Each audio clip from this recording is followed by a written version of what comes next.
let's let. What do you guys want to talk about first, or just what I'd is like to first just point out the use of the term the meta.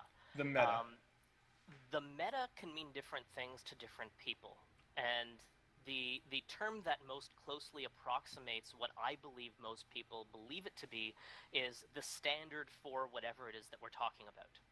So if we're looking at the meta for a group of 8, typically you'll have, or as a standard, you'll have a certain number of people in certain classes or fulfilling certain roles and responsibilities.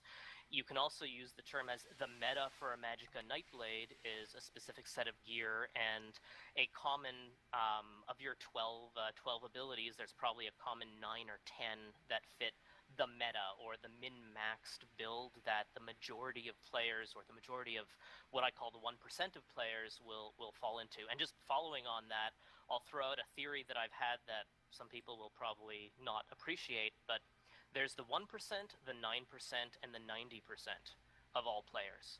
And the team at Zos, I believe, are orienting the game towards the 90% to make the most number of people happy.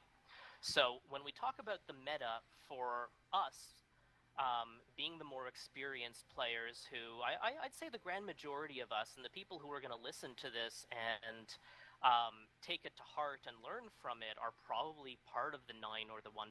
So the top 10% of players will look at things very different than the casuals who don't really care and just want to come on for a few hours once a week and play around. I'm glad that you pointed out that the difference in definition for that word. Uh, Why the fuck you lying? Why you always lying? Oh my god. Stop fucking lying.